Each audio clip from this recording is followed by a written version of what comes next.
muka, ngerti toh? Dia nanya itu, pernah ndak Anda tahu nggak apa bedanya penyair dan politisi gitu? Ya nggak ada yang tahu. Dia bilang politisi itu orang-orang yang tersesat, orang-orang yang selalu salah tapi merasa dirinya benar. Nah itu politisi.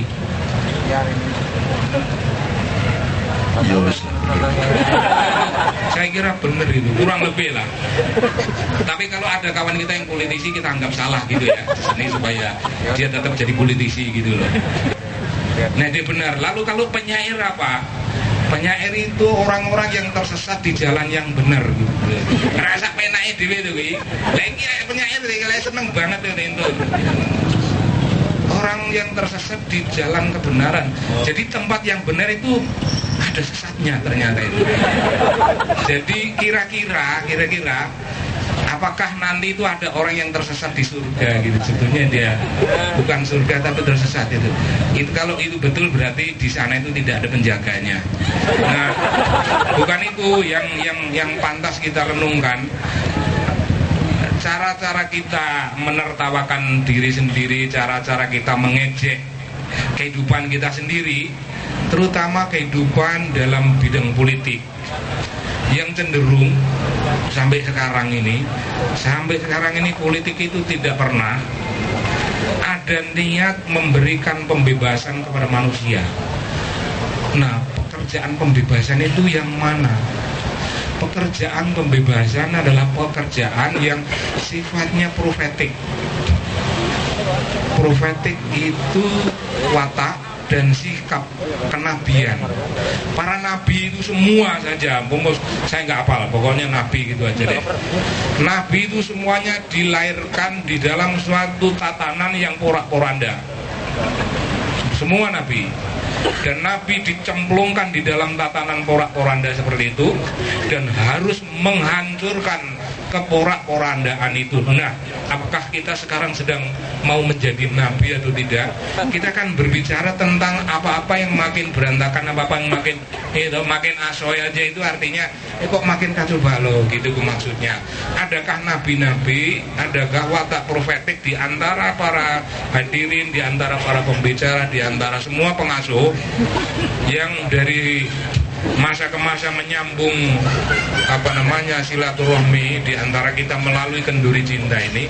Apakah ditemukan suatu pikiran pembebasan? Saya tidak akan berbicara tentang teologi pembebasan, tapi sederhana saja supaya tidak terlampau akademik. Semua nabi datang membawa obor pembebasan itu. Nah, nanti Cak Nun saya kira akan pantas lebih elaborat, lebih jelas kalau akan menggambarkan pembebasan yang dilakukan Nabi Ibrahim dengan menghancurkan semua patung. Di sekitar kita banyak patung, saya tidak akan ngomong biar nanti Cak Nun lah. Itu saya beri patung-patung itu wilayahnya Cak Nun. Saya akan berbicara tentang persoalan yang lain lagi. Persoalan yang dari hari ke hari itu seolah-olah menjadi tugasnya politisi tapi sebetulnya tidak dikerjakan. Di Senayan sana itu pekerjaan utama para politisi bagaimana bisa mengumpulkan uang sebanyak-banyaknya, kalau bisa untuk partainya, kalau tidak bisa untuk dirinya sendiri, dan menjadi kaya secara sangat cepat. Perkara ada penelusuran dari aparat yang berwajib, itu soal lain. Nanti geng-geng politik akan mampu. Saudara-saudara, Anda semuanya membaca apa yang terjadi di Kejaksaan Agung, apa yang terjadi di berbagai tempat. Orang-orang yang konon katanya bersih, konon katanya baik, konon katanya teladan dalam penegakan hukum, tapi kenyataannya seperti itu. Dan orang masih bertanya-tanya, itu terungkapnya kasus demi kasus. Itu adalah pameran ketololan sekaligus pameran keserakahan di tengah kehidupan rakyat yang sangat menderita. Barang yang dicuri oleh para penguasa itu, kalau mereka bukan pencuri, maka kenduri cinta tidak perlu ada. Kalau toh ada, tidak perlu seperti ini. Maka tidak perlu ada mahasiswa yang nunggak bayar kuliah, karena tidak harus bayar kuliah itu. aslinya dari sana itu kuliah itu kewajibannya pemerintah membuat orang itu pintar. Tidak perlu antri, tidak perlu antri mencari formulir untuk diisi supaya mendapat pekerjaan. Tidak perlu, pemerintah itu akan nyari. Kamu belum kerja? Sudah Pak, belum Pak, saya tak kasih pekerjaan. Sudah Pak, sudah ada. Demi Tuhan saya sudah kerja. Belum, ini ada kerjaan bagus gitu. Kamu kere ya? Duit ini. Enggak Pak. Duit ini loh. Mestinya itu gitu itu aslinya. Duit banyak yang dicuri. Ada BLT Mas. Itu duit juga. Oh, bantuan langsung telas.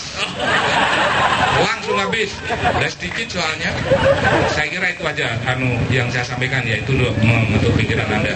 Sebab pastor aja ngomongnya sedikit, bagaimana saya harus ngomong banyak. Terima kasih. Salam. Pendeta bukan pastor. Di Protestan tidak ada pastor, yang ada itu di Katolik gitu. Nah, ini pastor Katolik nanti yang akan.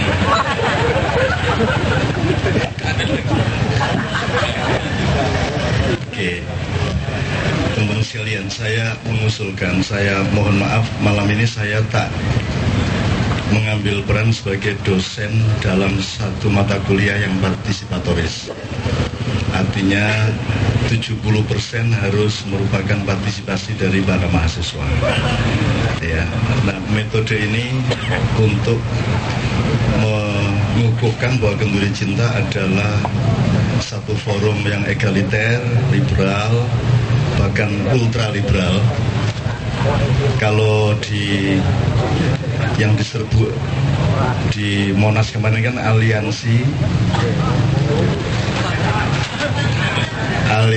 kebebasan kebangsaan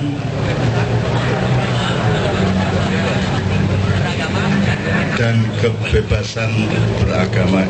Kalau di sini ini aliansi kerukunan antar makhluk Tuhan.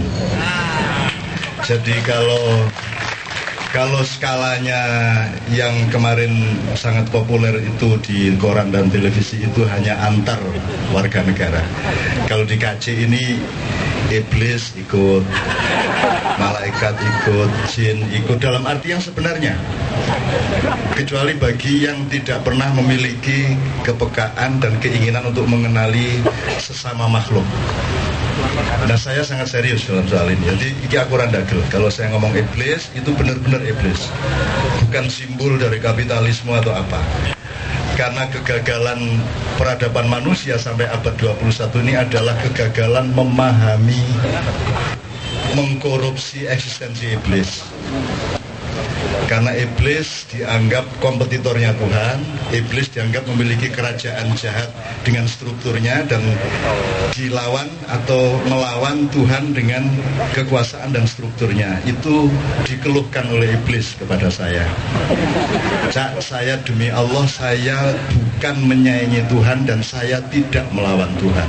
Saya berada di dalam struktur Tuhan dan sekedar menjalankan apa-apa sejauh diizinkan Tuhan. Jadi sekali lagi iblis bukan kompetitor, dan dia mengatakan di Al-Quran, inni akhafullah, sesungguhnya aku sangat takut kepada Allah. Ini sangat serius ini Mas ya. Iblis itu nama aslinya dia adalah Azazil kalau dalam Al-Quran. Kalau di dalam Hasanah Jawa kuno dia bernama Idajil. Kalau Jawa lebih ke belakang lagi, Jawa pra Ibrahim, dia bernama Semara Bumi atau Semorobomo, yang kelak diterjemahkan oleh Sunan Kalijogo menjadi Semar, tapi dikompromikan secara budaya Jawa dengan dibagi menjadi 3 karakter. Satu memimpin alam semesta, satu memimpin bumi di kalangan orang baik, yang satu menemani orang-orang jahat. Yang di alam semesta itu namanya Junggring Saloko, raja atau iblis di situ berperan sebagai Betoro Guru. Kalau yang menemani orang baik-baik namanya Semar, kalau yang menemani koruptor-koruptor namanya Togo. Itu pemahaman secara Jawa.